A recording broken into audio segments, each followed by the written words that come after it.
Hi guys, so this is another book review and it'll be in-depth just like the Agatha Christie book reviews, and it's another LGBTQ book review and it'll have more in-depth summaries, but I'll also compare this book to the real life Dante and the real life Aristotle just based on my research just that I've done a little bit of. I actually have Dante's Divine Comedy, a physical copy, but I don't know if it's the entire version. It might just be a shortened version. It might be the entire version though, I'm not sure. I have the Divine Comedy so I could compare a little bit, just certain details, not like extensively, just certain quotes and some paraphrases and summaries of that. And also Aristotle, I looked at Aristotle's Poetics and his Polis, which is another work he wrote. And those also might be shortened versions that I could find online. So I'll compare, there's intertextuality is like when literature interacts and speaks to the other literary works because there's something related. And so I think this LGBTQ book had that, and I learned about that in my Dimensions of Writing and Literature course with Professor Koch. So I learned about that, and every English class, sometimes you learn something different concepts sometimes, right? So yeah, I think that's good that I could learn about that. And yeah, these books, like the real life versions, Aristotle and Dante, this book is called Aristotle and Dante Discover the Secrets of the Universe, and it was published by Simon & Schuster in 2012 actually. So it was published before the Supreme Court ruling that legalized gay marriage and LGBTQ relations kind of for that and for marriage. So it was written by Benjamin Sayans. I don't know how to say that. I can speak Spanish, but it's a different kind of name. Sayans, I think it's Benjamin. It was published by Benjamin Sayans and by Simon & Schuster. There's 359 pages, and yeah, so I'm gonna just compare a little bit just with research I've done a little bit for those two people, and yeah, okay, so we'll go into it, okay? And this will also be on Medium. It'll be on Medium and on Quora, okay? So if you want to read there, you can also read this there, okay? So 1987 is part of the setting, as is El Paso, Texas, and Chicago, Illinois. So Aristotle describes how he is annoyed at the DJ on the radio. Ari's family is Catholic. His mom questions his sense of etiquette because he did not say good morning to her. He says that he's 15 years old, highlighting his powerlessness and mediocrity at such a young age. His mom talks about her charitable goal of restructuring a food pantry. Aristotle can help out too. Aristotle thinks his mother has better qualities than his father, so he wonders what his mother saw in his father to cause her to love him. Aristotle Mendoza had been bullied as a teenager prior to the present moment of the book where we are. He flicks his middle finger, which causes some people to be angry with him. In a way, the two parties of people bullied one another. He has two twin sisters, both of whom are 12 years older than he is. He feels like a pet or a mascot. They do not talk about his brother, who is incarcerated. His father used to be in the military, specifically the Marines. He has PTSD or CPTSD most likely, sometimes based on some of the descriptions in the book, but of course I'm not a psychologist or a psychiatrist, but just some kind of symptoms, right, that we can learn about in videos I saw on YouTube. So Aristotle dislikes awkward pool showers. This is showing his discomfort around knowing his own sexuality as well as being around other guys. The guys always talk about their favorite female crushes. He expresses the sentiment that he does not feel like he belongs with the other guys. Girls and women are so much more than just their appearances. So that's something he kind of thinks about in the book, right? So Dante appears offering to teach him how to swim and saving him from drowning in societal pressures all alone. Dante's father is an English professor. Aristotle's father is a mailman. Aristotle prefers reading comics, whereas Dante likes literature. Both types of literature, of course, have depth and dimension. Aristotle feels that most guys are cliquey. He feels like he has to pay a membership or do an initiation to be involved with most guys. So he sort of has given up with networking. This changes once he meets Dante. Aristotle is still immature or utopian because he thinks he won't suffer like his imprisoned brother. Aristotle learns how to do CPR but gives the credentialed badge to his father because he doesn't want to actually ever do CPR. Aristotle goes to Dante's house and he's awestruck at how lighthearted yet studious Dante's father is, not fully shaved yet writing a book.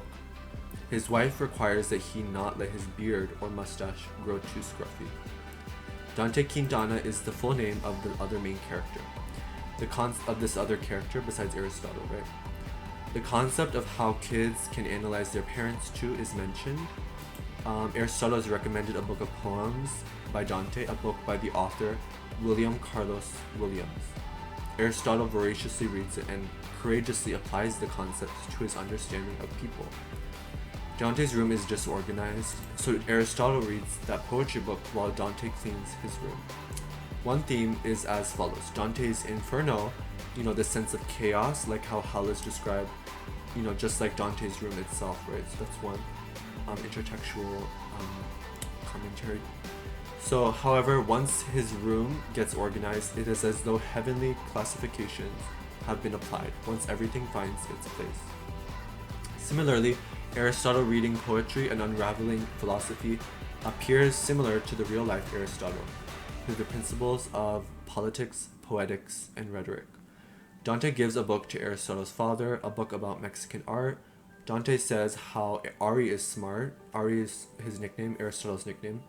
It's essential to not be ashamed of being smart. Ari does not feel like he's special, but Dante makes him feel special. So there is a contrast between Ari's father. I have to use my my hands. I always do my hands sometimes for somebody else. So there's a contrast between Ari's father, wartime endeavors, Ari's father's wartime endeavors, and his gentleness around Ari's mother. So he, of course, experienced lots of traumas as a veteran, but he's very gentle around his spouse, right, Ari's mother. So Ari likes adult drinks, like coffee and tea, namely coffee and tea, not soft drinks, like sodas, right? So Dante's mother is Chloe, also known as Soledad, the Spanish version, Latino version, Soledad, and Ari's mother is Lily, or otherwise known Liliana. So Dante's mother is Chloe, Soledad, and Ari's mother is Lily, or Liliana. And of course we can say, Mrs. Mendoza or Mrs. Quintana also. But for the book, it's sometimes not like that. So Ari's father is,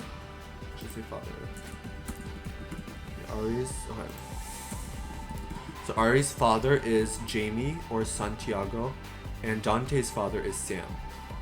Dante says the title of the book in this sentence: "Someday I'm going to discover all the secrets of the universe."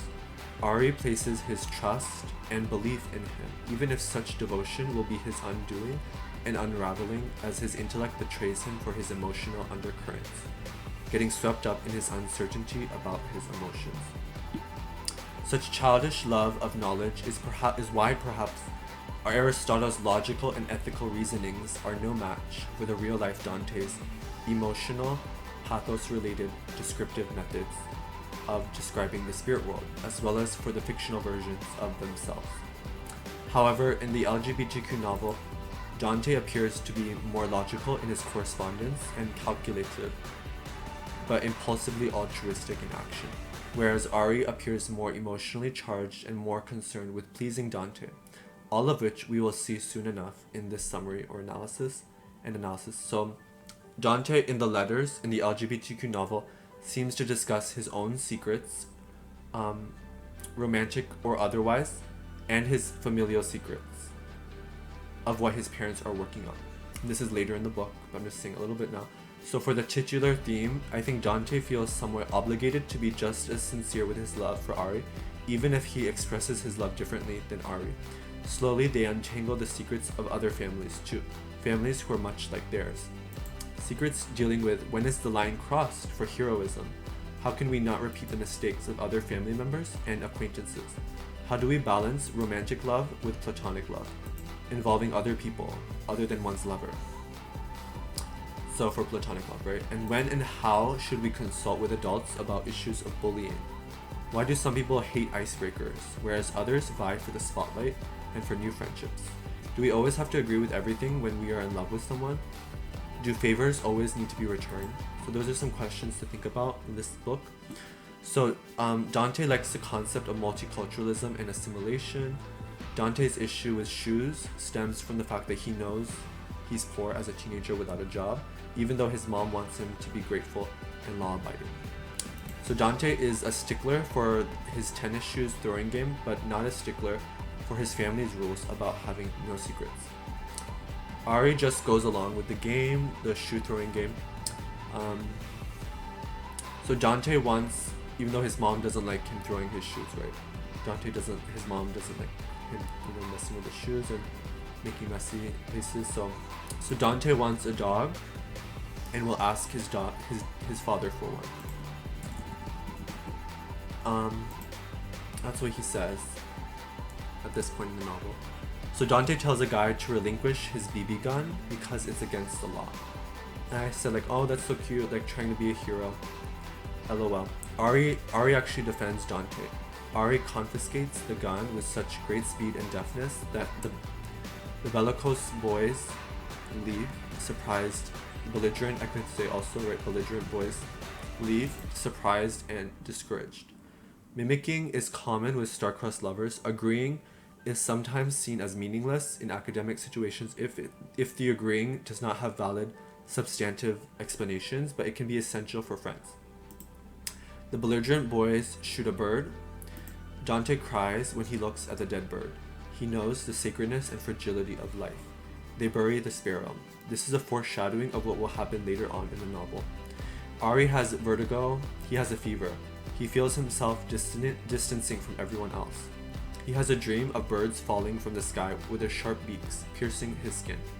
I also remember when I was sick as a teenager, my mom gave me one time a small medicinal orb that I ingested. It was like a form of Asian herbal medicine. So during Ari's dream, he searches for Dante and then his dad in the smoking ring. Okay, so Ari does not like TV. I think people on TV, like the news, traffic, weather, reality TV, comedy, like they all put effort, which is like in Spanish esfuerzo, en las ideas y en la comunicación, because these two people in this book are Latino, right? These families in this book, these two families are Latino. So verbal communication is just as essential as written communication, right? So Lily can't control how passionate her students are about their studies. Remember, Lily is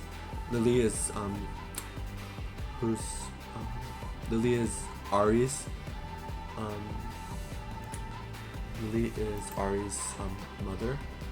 So she's an English teacher.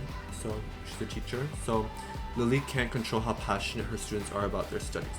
So she will do her job and allow them to grow in developmentally appropriate and age-appropriate ways. So kids sometimes want to appear super intelligent, like how adults are. Intelligence, however, is subtle and natural and gained with time and discipline. Ari mentions fascism in terms of former rulers and his mother's treatment towards him. His mother knows that he is sick and must stay cooped up indoors. Ari feels like he wants to be a different person. He feels like he and Dante are from different worlds. Ari appears more like a Spanish person, according to Ari, whereas Dante is more fair-skinned. Both are, of course, of Hispanic descent. Ari is from Austin High School, whereas Dante is from the private Cathedral High School, with the swim team there he has. So this again shows how Dante was more religious, perhaps, in nature, in the real-life version of his account of the spirit world, and he is influenced by religion in this fictional LGBTQ version through his attendance and participation at Cathedral High School. So Aristotle was a more practical and sensible figure in real life centuries ago, as shown by his writings, and this LGBTQ Aristotle also appears more sensible, which you shall see through his eagerness to drive and work. later on. So Ari's two sisters are Cecilia and Sylvia. So vulgarity is not appreciated in his home, but it feels liberating for Ari. Ari is air. He's philosophical, intelligent, floating, bound by gravity and atmospheric pressure, without form but vital. Right? That's I felt, just a little analysis. So Ari does not like the fact that he has 4 nephews and 3 nieces, because he's still a teenager. So his 2 sisters have children. Ari's brother is in prison. They ignore his existence. It is sad because we always hear, just in everyday life, we hear police sirens and ambulances in our everyday lives, and we always see, the news stories about acts of criminality, but not congeniality, right? Of course, if something happens, we need to solve the situation, right? And sometimes people get sick and they need to go to the hospital too, right? Sometimes that's what the sounds are for, right? Okay, so Dante's mom, Chloe, went to Berkeley with a fellowship for grad school. His dad is an English professor. Ari learns of his parents' love for one another, conjugal love. His father was a war veteran, whereas his mother was untouched by the trauma, but inundated with post-secondary knowledge. There is a mention of how Ari endures through puberty. His love of scholasticism is inherited from his parents and mentioned in his olden letters.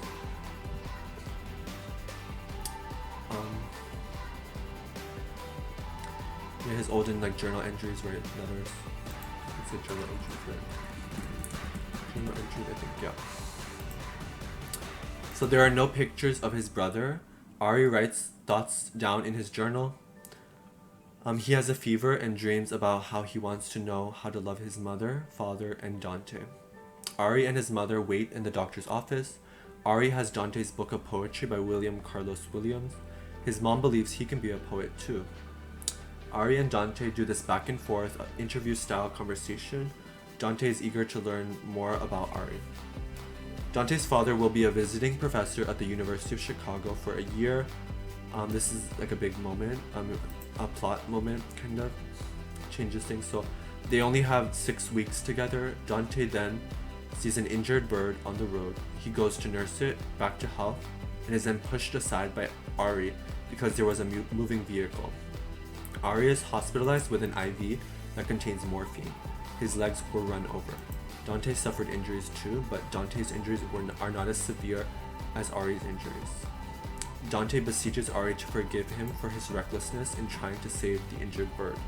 Just as in an airplane, you must put the oxygen mask on yourself first before putting the oxygen mask on your loved ones. So too must we practice self-care and self-awareness. This shows that even Dante from the Divine Comedy must ask for guidance from the great people of the past, learning from their experiences, right? At that point in time when he made the Divine Comedy. So his mother's church friends send Ari flowers, as do other people. So mother's church friends. Ari's mother's church friends. So his bravery, right? His bravery, fortitude, valiance, all are complimented by Dr. Charles, and yet the doctor still says that this situation could have been much worse, or rather deathly and abysmal. So the founder of my church is Reverend Moon, and one of Reverend Moon's children, Hung Jin-im, he drove his car opposite a truck driver on a wintry day full of ice and snow. The truck driver was driving in such a way that Hung Jin-im needed to swerve away to avoid a collision. However, he made it so the driver's side got most of the impact. His 2 friends suffered minor injuries, while Hung Jin-im died. So Dante at first believes he can stay with Ari's family for a year to continue his swimming pastime. However, this is not what actually ends up happening. Mrs. Quintana can be gone from her job for 8 months. They bicker with one another. Dante is concerned about his face and Ari is concerned about Dante's attitude. Dante has some random bouts of proclamations dealing with aliens taking over public transit. Ari gets annoyed by this. This shows how even the real-life Dante and Aristotle may not have gotten along if they lived in the same time period. Some emotional and fantastical descriptions of the spirit world from Dante may not have been warmly received from Aristotle, who is a more political person rooted in pragmatics, rhetoric, and semantics. Ari wants his mom to talk about his brother. There is increased irritability from Ari, who had the most serious injuries. Ari says to Dr. Charles that he's not a therapist. that Dr. Charles is not a therapist, which slightly annoys Dr. Charles. Ari doesn't want his mom encroaching on his space. His nephews and nieces signed his cast. So Ari reads 2 books, War and Peace and The Grapes of Wrath. Then he wants to read some Hemingway, The Sun Also Rises. However, Dante reads that book to him out loud. Ari does not want to see Dante's sketchbook. He says, I think I was punishing Dante. I think that was, that's ironic because the real life Dante wrote about how, illustrating vivid scenes of it. So Dante enjoys his counseling sessions. Dante offers to shave Ari. Ari and his parents discuss how Ari, before Ari's mother was doing that, and they were doing that. But so Ari and his parents discuss how Ari's willingness to learn how to drive or lack thereof. Discuss Ari's willingness to learn how to drive or lack thereof, and mostly he's willing. And then Ari feels enmity towards others and towards himself. He starts rehabilitating and feels much better. Dante and Ari are different yet similar, just like how the nonfiction Dante and Aristotle are different yet similar. We will go more in depth with these comparisons. So Gina Navarro is a new character, Ari's classmate who is noisily garrulous. Gina Navarro and Susie Bird belittle his experiences of trying to save Dante. There are icebreakers that they do at this point in the school year. Ari likes Ileana now, too, but he can't stop thinking about Dante. Ari's morbid and dismal dream is that he is looking at a girl instead of driving, and so he runs over Dante in his dream. Dante mentions how Chicago is ethnically diverse, a melting pot, and the epitome of Americanism. Dante's mom wants to write a book about addiction with young people. Emma is a girl whom Dante likes, just like how Ari likes Ileana. So Aristotle wants to study psychology rather than history. This is ironic because Aristotle is one of the historical bases of rhetorical studies, which is for English, usually for English. So he has he's a historical figure. So he has a fascination with dreams. That's Aristotle. So that might be why he wants to study psychology. So Ari notes how prison is worse than jail. And then Dante's favorite painting is The Raft of the Medusa by Garrett Kalt. Ari finds Ileana's locker and leaves a note behind. A female dog follows Ari home. Ari works out more, works at a restaurant, and argues with Gina and Susie. He's learning to drive a stick shift. His dog is called Legs because his legs recovered when he found her. Ari fights with Charlie Escobedo, another classmate, about drug use. Charlie being in favor of it, whereas Ari is not.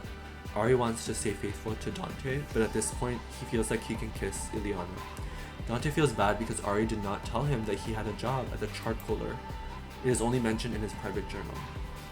Ari has to work on New Year's Eve, even though his relatives are all going to his house for a fiesta. Ileana kisses him and says that his kissing skills are the best. Ari finds a folder marked Bernardo, who is his imprisoned brother. Ari feels like he's in prison too. Ileana has a boyfriend who's in a gang, so Ari can't date her for prom. Ileana drops out of school and gets married to her lover. Gina, Susie, and Ari all party in the back of Ari's pickup truck, staring at the stars in the unpolluted sky. Just because you don't see pollution, however, does not mean it isn't there. Ari notes at one point how their skies are clear and without smog at a different point in the novel that I couldn't find. Okay, so the awkward tension of Ari lies in his desire for freedom and excitement, but also responsibility and structure. Ari asks his mom if he should get an A in Sonhood 101. So that's like a college joke. Welcome to World Literature 101 or History 101 or Biology 101, right? So Ari and Dante reunite after a year of separation. Before they were writing letters to one another. So Dante asks Ari to teach him how to drive. Dante's rule is that Ari has to stand by him through better or worse as an LGBTQ guardian figure, protection for him, bodyguard or something. Whereas Ari's rule is to not kiss. Dante is ecstatic about Ari's dog, Legs, in his truck. Ari's rule gets broken fast. They end up kissing. Dante feels more sparks and fireworks than Ari does, at least according to Ari's words. However, they both are most likely happy with what they experience. The kiss propels Ari to invite Dante to the food bank volunteer efforts, organized partly by Ari's mother, like we said earlier in the book. So Ari does a hypothetical conversation with his dad in his brain. In his brain, he's doing this conversation. He is upset that his dad doesn't talk about Bernardo. So Aunt Ophelia lives in Tucson, a calming presence for them. Dante works at a drugstore and confirms his friendship to Ari. With two girls. It's kind of hard to explain that. He confirms his friendship to Ari, his friendship with two girls, right? Gina and Susie. So he says he's friends with Ari to Gina and Susie. So Ari is again upset, but now because he doesn't like other people knowing about the accident. Ari feels indignant about Gina and Susie's compliments for his heroism, because earlier they did not believe Ari's words about saving Dante. They smoke pot, and so they can be, bad boys. And they run naked around Ari's truck in the rain and then head inside the truck. So Aunt Ophelia has a stroke, and one part reminds me of the Toy Story theme. So Ari's mother loved Ari's brother. She says the weeks and months went by, which is like the Toy Story lyrics. And then Ari cries upon learning the truth about his brother and about how he had been denied the relationship of an older brother. Dante interacts with a nice guy at the drugstore where he works. There are always temptations, even for LGBTQ couples and individuals. So, because Dante's interacting with someone other than Ari, right? So there's temptations not just for heterosexual or straight couples, right? There's temptations for everyone, right? No matter who you like or who you are married to. And then this is also a foreshadowing of another climactic confrontation or dilemma that happens later on in the novel. So that's another foreshadowing. So Aunt Ophelia lived with Franny, who died of cancer earlier. Dante likes kissing people, he says. Ari contemplates, I wondered if all the boys had that darkness inside them. Yes, maybe even Dante. That's a quote. Dante says that he wanted to kiss another boy, so he most likely got hurt due to his romantic advances. So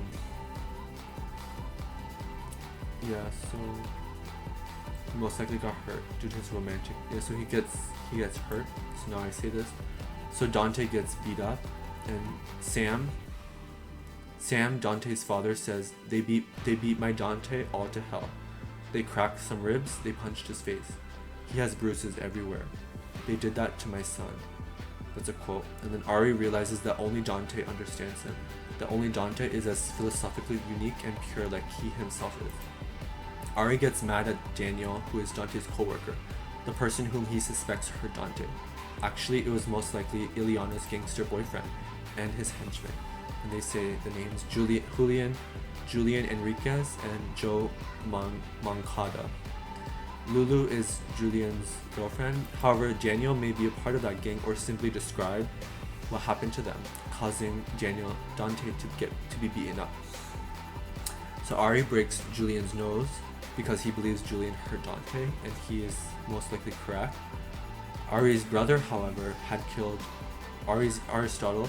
Ari's brother, however, had killed a transvestite.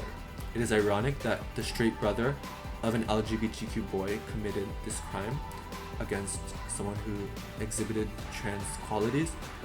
Trans non-binary people are targeted disproportionately more for hate crimes, and people of color who are trans are targeted all the more so. And I have a source, but I'll put it on Medium and Quora.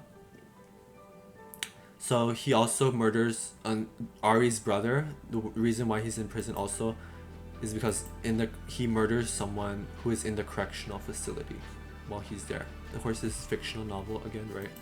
Just emphasize this is fictional. So one key word that I realized in this novel is ecotone. It mentions the word ecotone, which is a word I hadn't really heard of before. And ecotone is like when two biomes, which is a concept in biology, two biomes seamlessly transition into one another. Ecotone, okay? So I compare this to like the climate, the climate of Chicago, where Dante was for a year, because his father was a visiting professor in Chicago, So the climate of Chicago versus the climate of El Paso in Texas are differentiated perhaps and encapsulated in either Dante or Aristotle. In the higher latitude of Chicago, winters are much colder than in El Paso. However, in many regards, Dante appears to be more optimistic than Aristotle in the novel, brighter, lovelier, and more temperate. Of course, we must keep in mind that Ari suffered more injuries than Dante did. This teaches us that we need to be mindful of how heroic we should be. Dante would not be alive if it were not for Ari. Dante is the one who recommends the poetry book to Aristotle, but then later Aristotle is the one who recommends that they both help out with the food bank. So Aristotle is a much more outgoing individual who learns to drive in no time, accomplishes his to-do lists, is intellectual and physically active, and typically gets along with many people. However, Dante appears more dependent and on the permanent relationality between himself and Ari, as noted through the notes he sends to Ari. He sends actually more notes than Ari does, it says. Similarly, because Dante was born after Aristotle in the real world, Dante must rely on Aristotle's words in retrospect and for analysis and reviews, and just, you always have to rely on people from the past to know how to do things sometimes. So Aristotle was more of like a trailblazer, right? In some ways, in some regards. So additionally, when analyzing their respective parents, Ari's parents are mostly well educated, but Dante's parents are definitely even more highly educated because his father's one of Dante's father is a English professor and Dante's mother is a psychologist. So they're even more highly educated, and Ari's mother is a teacher and Ari's dad is a mailman, right? So Ari must feel a sense of the necessity for protecting loved ones from his father because of his war experiences and from his mother because of her teaching abilities. Dante, on the other hand, is an only child who knows the power imbalance between himself and his parents. His mom being a psychologist, like I said, and his dad being an English professor. And I said also it's touching how Ari's father is a mailman because Ari and Dante both exchange letters in the, earlier I said right there when they talked, actually they were exchanging letters during that time. So it's kind of, it's touching because Ari's father is a mailman, right? So he must, who's he?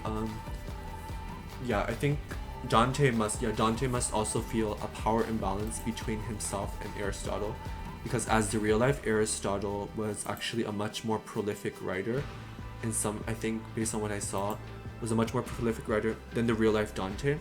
To put things in perspective, like it says in one place, it says Aristotle had approximately 200 works of literature, whereas Dante is mostly known, of course he wrote other things too, but Dante is most in the Dante Alighieri.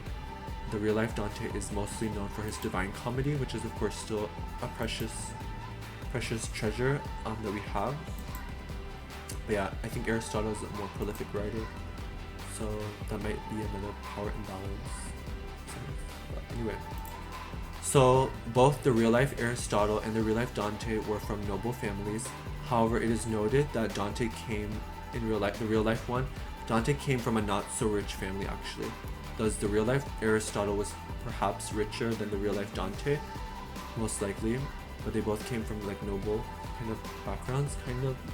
So, Dante was exiled, the real life Dante was exiled at one point, similar to how the fictional LGBTQ Dante had to leave everything behind and follow his father's occupational pathway in Chicago at the university. Additionally, his parents possessed nobility in a way by being professors, just as the real-life Dante was from a noble background and could study at the University of Bologna.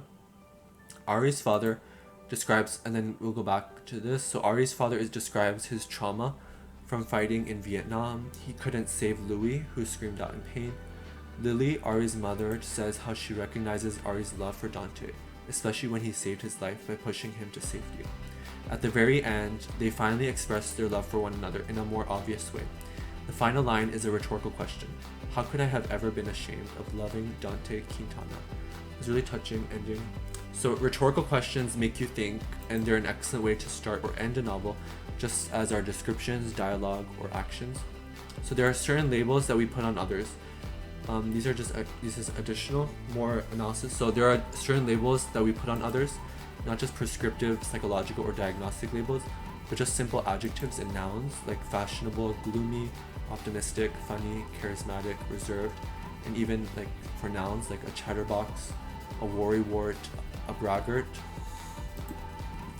a social butterfly, right? These are different ways of characterizing people, just in certain ways. And of course, the label of LGBTQ is one that is controversial and not easily accepted in society and by the LGBTQ people themselves sometimes. It is queer how Ari ever questioned his love for Dante. It is queer how it took so long for them to finally understand their feelings for one another. Queer does not just have to be in defining LGBTQ people, but also LGBTQ plus people, but also in idiosyncratic colloquial manners. So here's more like another, we're looking at the actual text, the intertextuality. So Dante Alighieri was born in 1265 and he died in 1321. He wrote the Divine Comedy, which includes the Inferno cantos, Purgatory cantos, and the Paradiso canto. There's only one Paradiso canto in the one I have. I don't know if there's more. There might be more in the real one.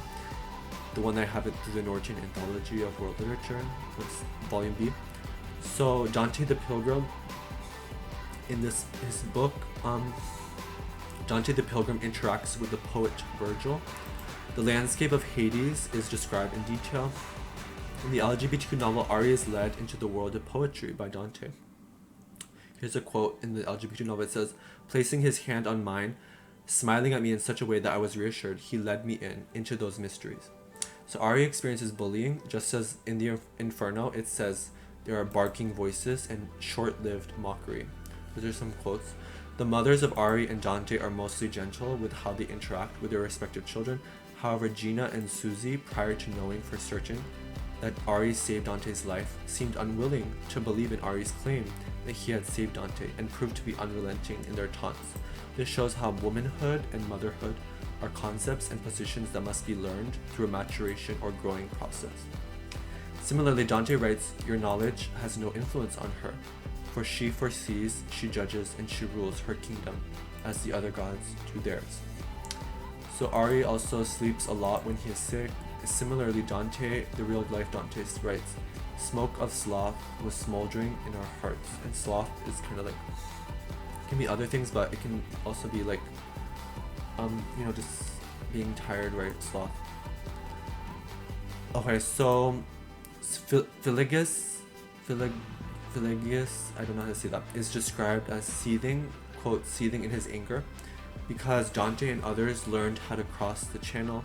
Similarly, Ari gets enraged at the gangsters when Dante gets hurt, and Dante gets angry at himself when Ari saves him from the moving vehicle. So Dante's face gets damaged in the LGBT novel. I don't know how much, but just like how, when one gets petrified by Medusa, avoiding her gaze is just like how Ari and Dante many times avoid being upfront with their romantic desires. It is also similar because they read a book about Medusa in the LGBTQ novel. In a way, Dante inflicts pain on Ari because of his carelessness in trying to save a bird that was already fated to die a painless death. Why does Ari not feel angry at Dante at all? Who or what is Ari angry at? Which philosophies do you think relate to their relationship based on this summary and analysis? How has Ari inherited the trauma of his father and brother? How has Dante become untouchable? Because of the fact that he has educational protections from his parents and because of his ditzy persona in not being upfront about his love for Ari. When is the right time to profess your love to someone? Those are just additional questions to think of, and there's going to be more analysis. So in terms of Aristotle wrote Polis and he wrote Poetics. Fordham University provides everyone with access to these two sources. I think it's shortened versions. Similar to the Bible, Aristotle reminds us that we must not covet our neighbor's goods. He says that in this one work. I think the first one I looked at was Polis.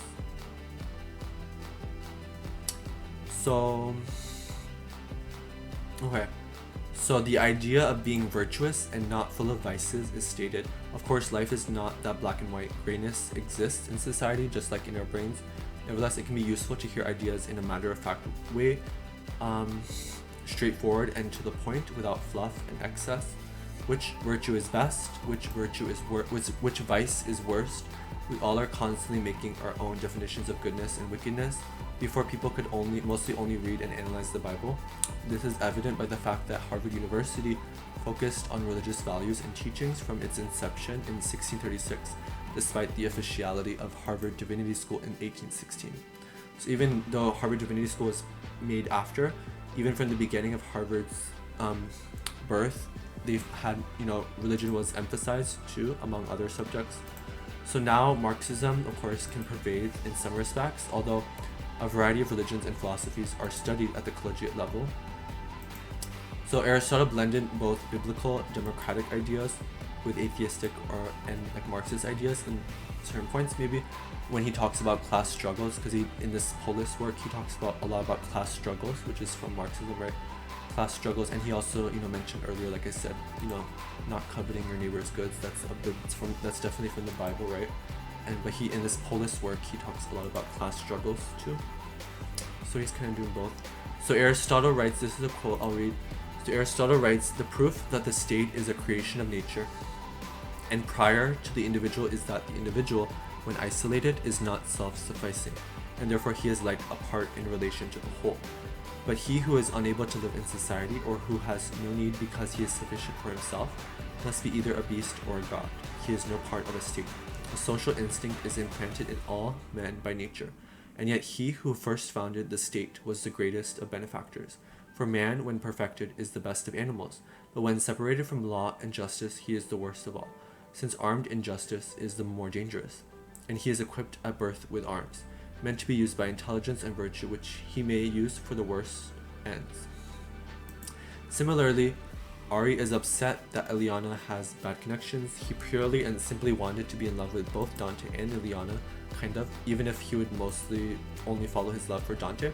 However, because Dante then suffered terrible black eyes and other injuries, Ari realizes that he is not a sufficient protector for Dante. This causes him to question his virtues.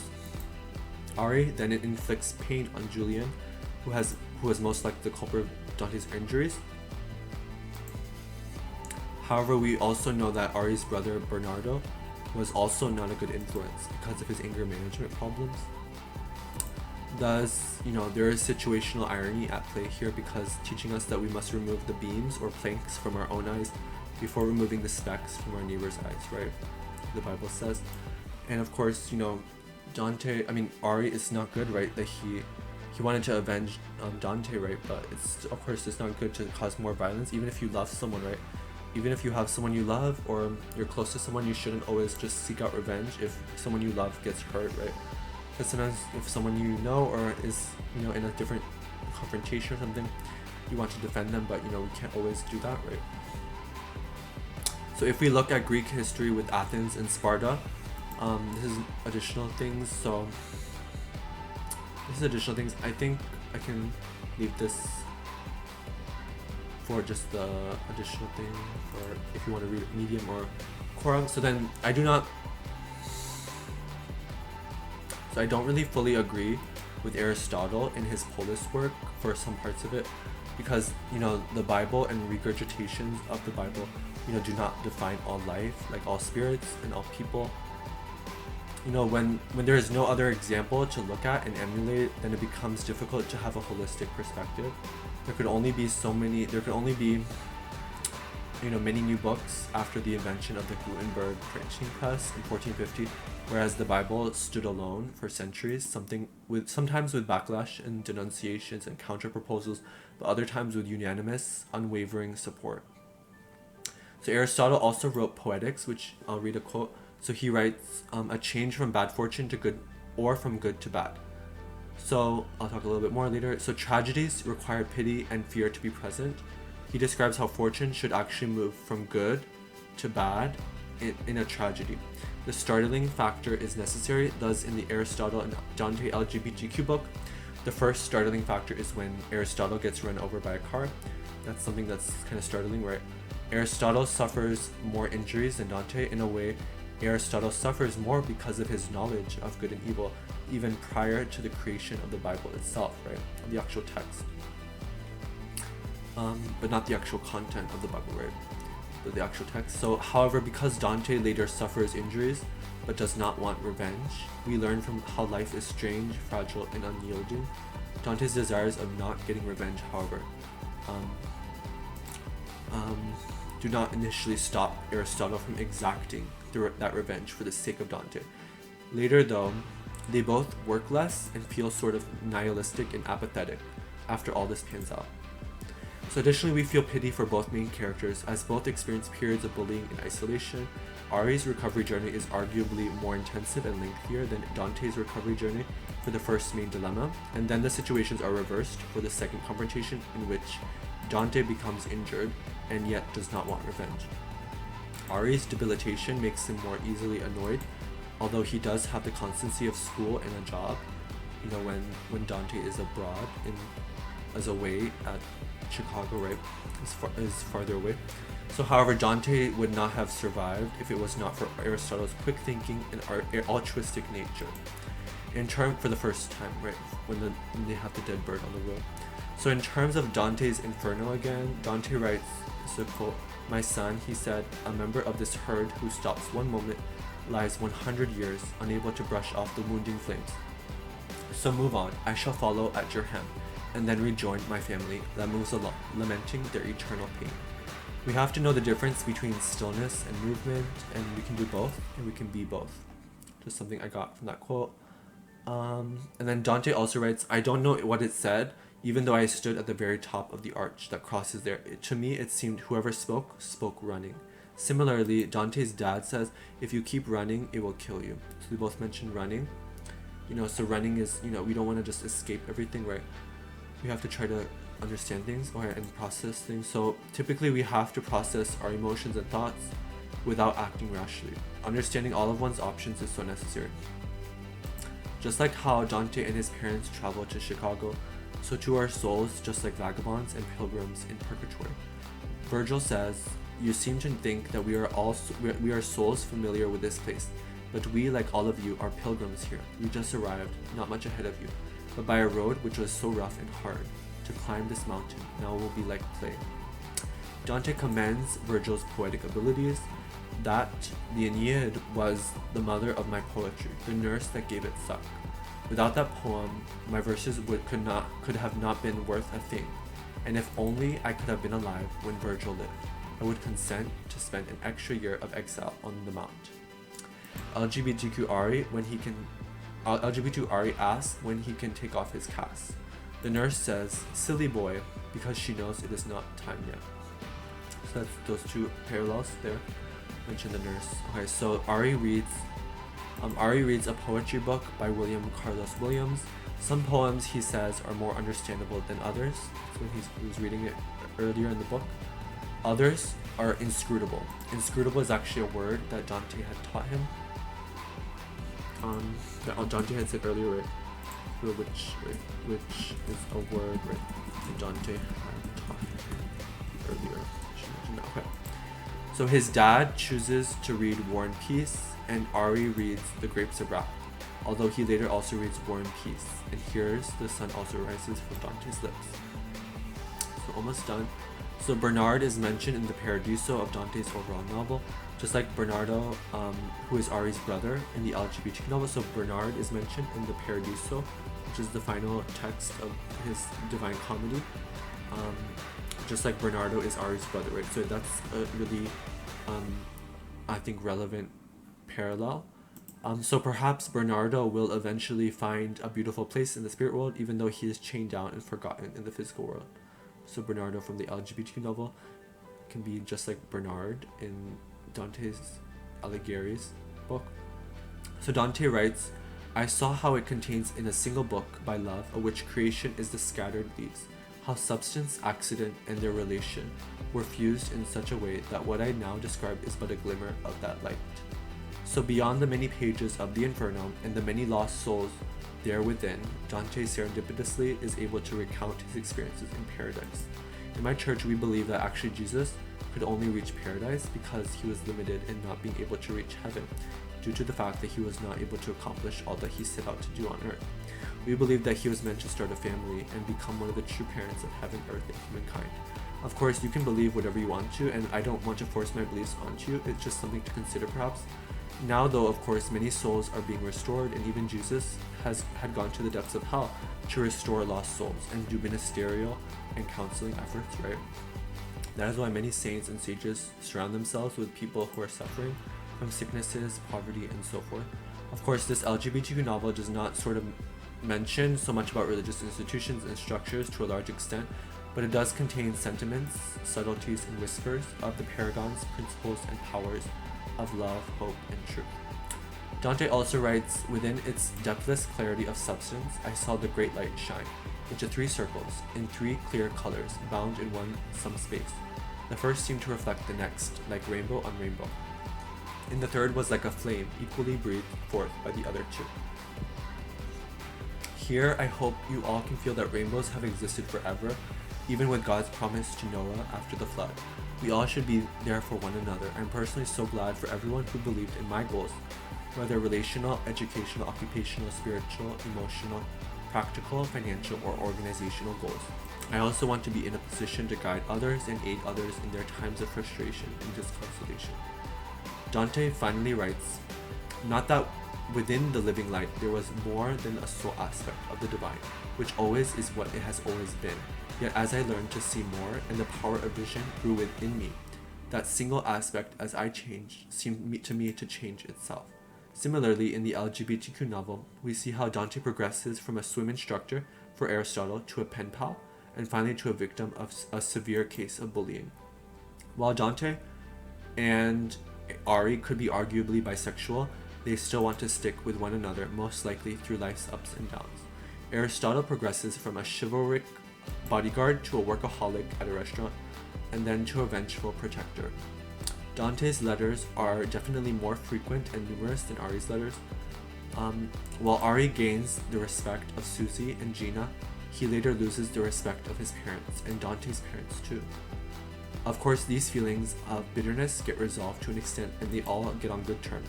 While Dante seems to be the more intellectual one at first glance, he is also the one who is always in troubling circumstances, which require interventions from Aristotle, even though Aristotle himself must depend on his superiors, Plato and Socrates in real life, as well as the older adults in the fictional world of Benjamin Aliri Sayans, in order to respond appropriately in such dramatic situations. Okay, so that's everything. So I tried to read, not too fast, just normal speech. I think it's good to practice speaking too, like even though I'm putting this on other places, but like I think it's good to just, have that, and it's good to, I know people say they don't want spoilers, but like I like things to be spoiled sometimes. Like, in my life, just, it's okay to, even if, I hope you could relate with this, I think this book has lots of good points that, can transcend just one demographic, right? It's not just for LGBTQ people, it's good for lots of different types of people, right? It's also related with Hispanic, right, heritage, and to some extent, they had mentioned the fiesta, right, in one part, the fiesta that his parents, Ari's family members were going to visit him on New Year's Eve, but like Ari, he had to work, right? That shows how he was a workaholic, and even on the holiday, and he was working many hours. It said in the book, I didn't mention it in this review, but it mentioned in the book how Ari was working many hours, even though he was a high schooler, right? Even though he was just like a high schooler, and he was working many hours at the restaurant. And yeah, so Ari was doing that, of course. Yeah, so Ari was working a lot. Like I mentioned, he was like that, and he was, a bodyguard. He was also like a bodyguard, right? He was having those qualities, that occupation kind of being a bodyguard for Dante, for the first time with the car crash, and the second time with another climactic event with the bullying, where he wanted to intervene. But sometimes it's good to consult with adults, and you shouldn't always try to act rashly, and you think sometimes you're doing someone a favor, but we don't always know, right?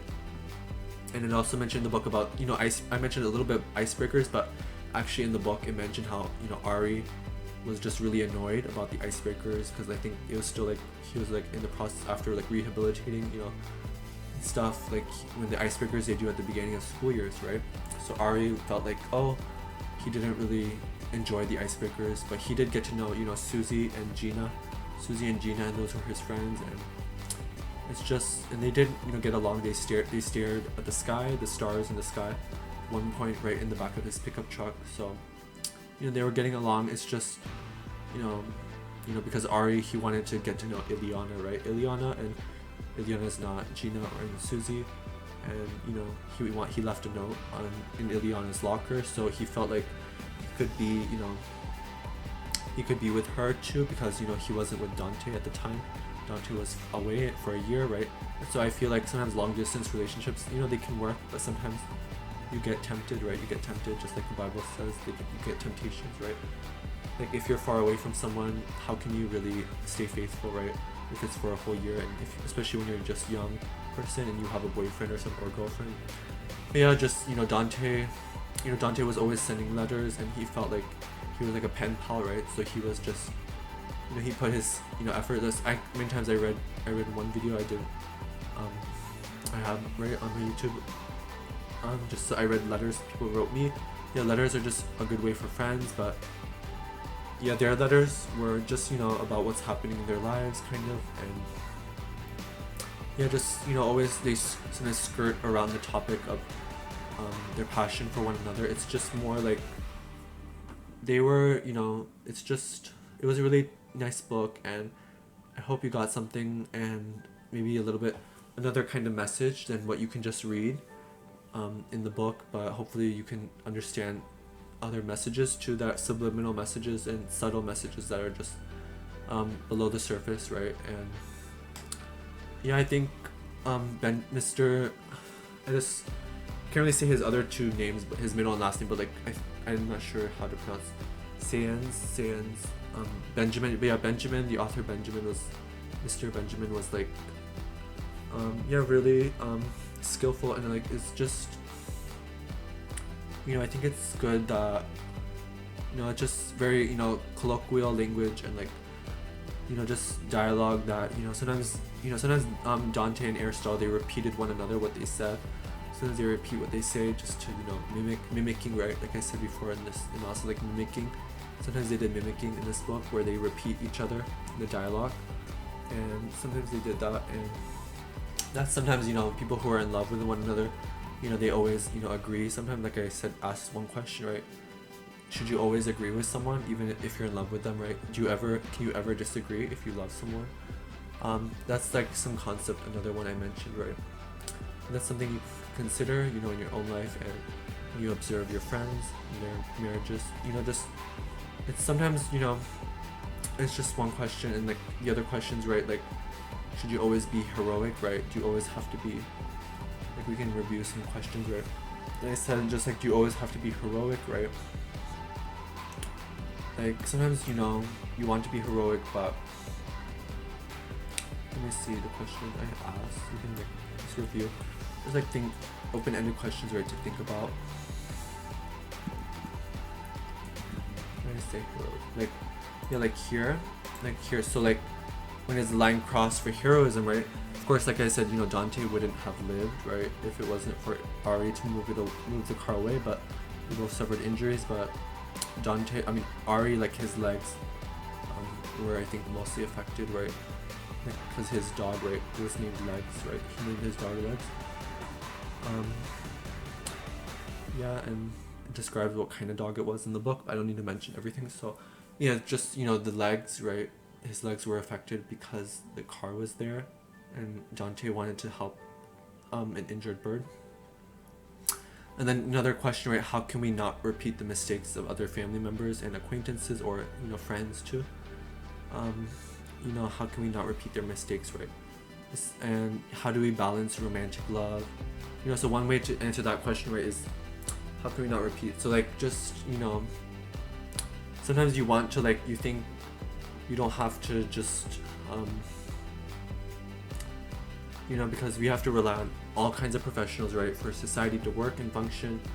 So it's just, you know, we want to sometimes just redirecting people to other people, and, you know, just trying to be a good friend, and like, you know, just, that's good also to give space to people too, right? We don't always have to have conversations. Sometimes it's good to give people space, right? And knowing to have grace and to give them space to, you know, process themselves and, you know, just find their own way, right?